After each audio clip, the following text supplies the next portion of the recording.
যে জিবরিল আমিনকে আল্লাহ ডেকে বলেন যে আমি ওই ব্যক্তিকে ভালোবাসি, তোমরা তাকে ভালোবাসো। জিবরিল আমিন গোটা আসমানের ফেরেশতাদেরকে ঘোষণা করেন। এরপর আসমানবাসী যখন ভালোবাসা শুরু করে, সারা পৃথিবীর মানুষ তাকে ভালোবাসা শুরু করে।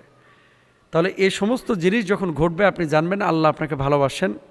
আর এগুলো থেকে যখন আপনার দূরত্ব বেশি তখন জানবেন যে আল্লাহ আপনার থেকে মুখ ফিরিয়ে নিয়েছেন। Be careful. আচ্ছা, এরপরে প্রশ্ন যে মুহতারাম, আল্লাহ রব্বুল আলামিন আমাকে ভালোবাসেন কিনা বোঝার কোনো উপায় আছে? আর যদি ভালোবেসেই থাকেন তাহলে তা কিভাবে তিনি প্রকাশ করেন? সুবহানাল্লাহ।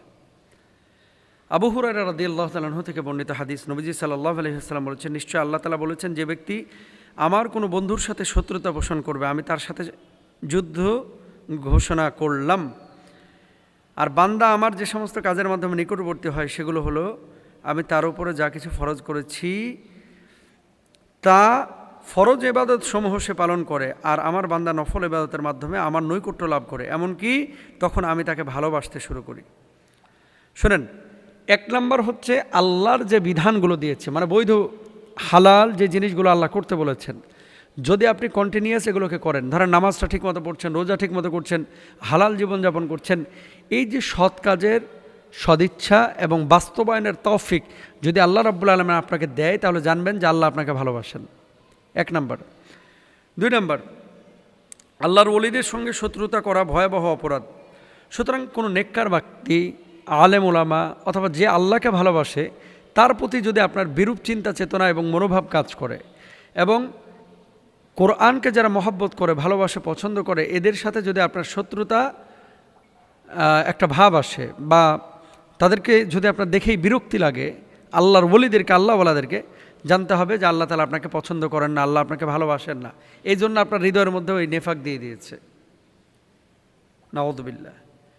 দুই নম্বর গেল। তিন নম্বর, আল্লাহর নৈকট্য অর্জনের সবচেয়ে বড় মাধ্যম হলো ফরজ ইবাদত।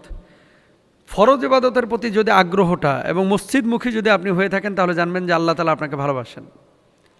আল্লাহ যখন আপনাকে ভালোবাসবেন বিভিন্ন পরীক্ষার মুখোমুখি আপনাকে করবেন। পরীক্ষা ছাড়া আহাসিবান নাস আইয়ুতরাকু আইয়াকুলু আমান্না ওয়া হুম লা ইফতানুন। বিপদে পড়ে গেছেন, পরীক্ষায় পড়ে গেছেন, অসুস্থ হয়ে গেছেন, আপনার মনটা যদি এরকম সায় দেয় যে আমার রব আমাকে বিপদের মুখোমুখি করেছে, আমার রবই আমাকে আবার কি করবে, এখান থেকে উত্তরণ করবে, উঠাবে, এরকম চিন্তা চেতনা আসলে জানবেন যে আল্লাহর রহম আপনার সাথে আছে এবং আল্লাহ আপনাকে ভালোবাসেন। আর যদি বিরক্তির ভাব আসে যে আল্লাহ আর কাউকে পাইল না, শুধু আমাকে বিপদ দিচ্ছে, জানতে হবে যে আপনি কপাল পোড়া, আল্লাহ আপনাকে ভালোবাসেন না। এরপরে নফল ইবাদতের প্রতি আপনার অতি আগ্রহ এবং আসক্তি যদি থাকে তাহলে জেনে নেবেন আল্লাহ আপনাকে ভালোবাসেন। আল্লাহ যখন কোনো বান্দাকে ভালোবাসেন তখন তাকে হেদায়াত, তাকওয়া, সঠিক পথে চলা তৌফিক দান করেন। সে হারাম থেকে দূরে থাকে এবং কল্যাণের পথটাকে সে আঁকড়ে ধরে। বুঝে নেবেন আল্লাহ আপনাকে ভালোবাসেন। আল্লাহর প্রিয় বান্দার দোয়া কবুল হয়, তাই বান্দা যখন আল্লাহর প্রিয় হয়ে যায় তার দোয়া অধিক কবুল হয়। সে কিছু চাইলে আল্লাহ তাআলা দান করেন এবং বিপদে তাকে আশ্রয় দান করেন।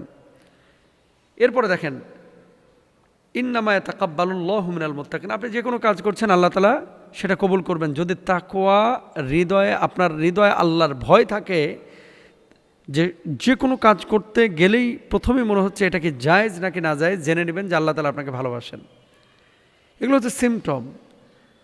আল্লাহ যখন আপনাকে ভালোবাসবেন ফেরেশতারা আপনাকে তখন ভালোবাসা শুরু করবেন। ফেরেশতারা মানে আসমানের অধিবাসী যখন আপনাকে ভালোবাসবেন, জমিনবাসী আপনাকে তখন ভালোবাসবেন, কারণ আল্লাহ তাআলা এটা নিজে নবীজি সাল্লাল্লাহু আলাইহি ওয়াসাল্লাম হাদিসে কুদসির মাধ্যমে ঘোষণা করেছেন যে জিবরিল আমিনকে আল্লাহ ডেকে বলেন যে আমি ওই ব্যক্তিকে ভালোবাসি, তোমরা তাকে ভালোবাসো। জিবরিল আমিন গোটা আসমানের ফেরেশতাদেরকে ঘোষণা করেন। এরপর আসমানবাসী যখন ভালোবাসা শুরু করে সারা পৃথিবীর মানুষ তাকে ভালোবাসা শুরু করে। তাহলে এই সমস্ত জিনিস যখন ঘটবে আপনি জানবেন আল্লাহ আপনাকে ভালোবাসেন। আর এগুলো থেকে যখন আপনার দূরত্ব বেশি তখন জানবেন যে আল্লাহ আপনার থেকে মুখ ফিরিয়ে নিয়েছেন। Be careful.